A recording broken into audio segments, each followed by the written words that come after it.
Welcome friends to the video. Hope you are doing really good today. For all my subscribers, welcome back. And if you're new to the channel, welcome. My name is Dan and I help people overcome their anxiety and all the symptoms like DPDR. And I do that via coaching. And if you are interested in having coaching with me so you can recover as well, then all the information about how to get in touch with me is down below. A really important thing when it comes to recovery that not a lot of people actually realize is the language that they use for themselves. So in this video, I'm gonna give you some quick hacks and some quick tips about what you can do to sort of shift your language to best serve you to actually get out of this. And I'm not talking about stuff like just change it from a negative to a positive. As I'll explain in a minute, what I'm saying is about sort of reframing it, making the situation a little bit more realistic. And so as an example for that, something that you might tell yourself right now is that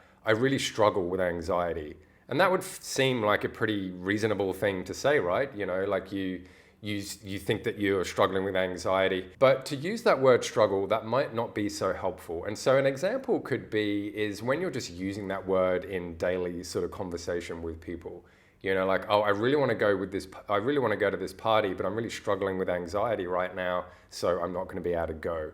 Or I really want to do this or think this, but I'm really struggling with anxiety right now, so I can't do that.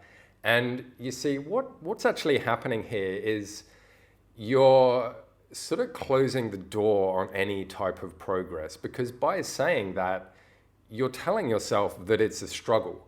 And even if it is a struggle, how helpful is it to you to keep telling yourself that over and over again? And of course, the answer to that is that it's probably not helping you at all, because if you're keeping reminding yourself that it is a struggle, then that's how you're only ever going to see it that way. You're only ever going to see it as a struggle. And so that denotes it's too difficult, it's going to take too much time, I'm not good enough for this, what if it fails, I don't have enough energy for this. All that stuff comes up in your mind immediately when you do think that. And so instead of saying something like recovery is a real struggle for me, a way that you could re-say that and change your language is you could say something like, recovery is really unfamiliar to me right now. And you see what that sort of does is it still has this sort of connotation that, yeah, it's a little bit difficult, it is a little bit of a struggle, perhaps it's a little bit hard, but also it leaves the door open for the fact that the unfamiliar can become familiar.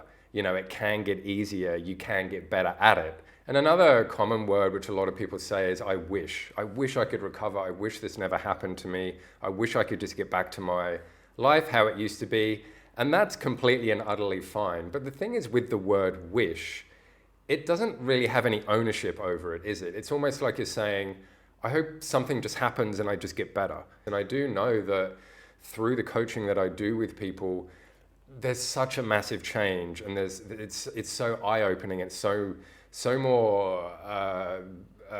more progress can be made when you do just make little changes like this. And so with that in mind, you might be thinking, okay, cool, that sounds like sort of a cool idea, maybe it will help me, and you want to give it a go. So I've got this little chart, and what this chart actually shows you is everything under that sort of black line in the middle, that's all sort of the negative stuff. That's the stuff which takes everything out of your control. You're not really taking any responsibility. Maybe you're a little bit stuck there. But whereas everything at the top puts everything sort of back into your control, and it lets you show that you can have power and you do have choice. And so I'll go through them for you. So we've got hopeless going to hope.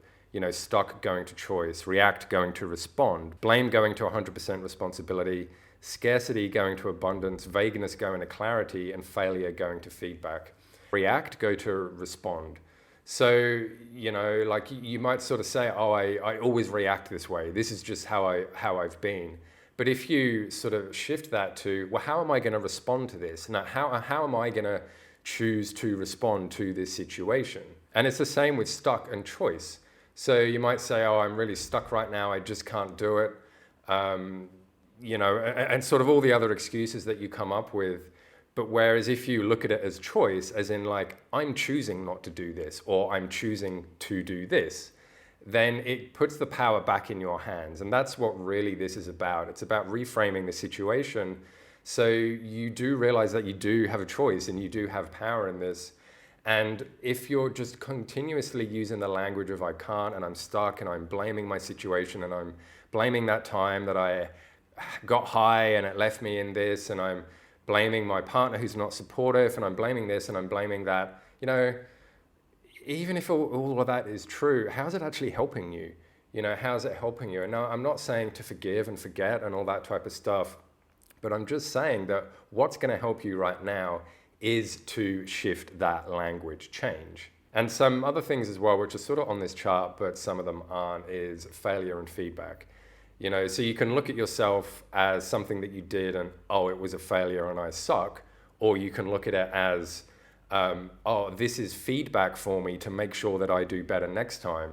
And there's a famous sort of quote by Thomas Edison.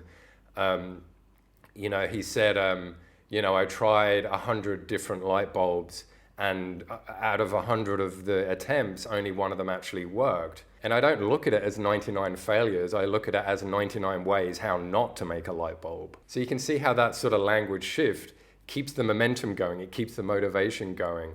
And he could have given up, oh my God, I'm such a failure 99 times. But the language that he used was, you know, able to let him keep going. And some other things as well is like, I hope this happens. You can hope until the day you die. You know, you can hope that just something happens to somehow magically make you get better. But maybe you could shift that. Instead of saying, I hope I recover, change it to, I wonder how I can recover. You know, so therefore you're sort of taking it out of the ether, so to speak, and you're bringing that responsibility back to you. Because ultimately, this is your responsibility. You know, like lots of people can help you, they can guide you, they can, you know, be there for you, but really this is up to you. And I'm certainly not saying that you're lazy and that you haven't tried, but recovery sometimes can be a complex thing. It's not just do this and then you're recovered, or just do this and then you're recovered. It's lots of little bits like this. And I find that when I am coaching people, this is one of the things that actually really makes a big impact in people's lives when it does come to recovery. And so, my friends, I really hope this has helped you, and I hope you have found it informative. And if you do have any questions, please leave a comment below. And of course, if you do want to get in touch, then you're also totally free to book a free discovery call with me. And until next time, I wish you all very well, and I will see you all in the next video. Bye.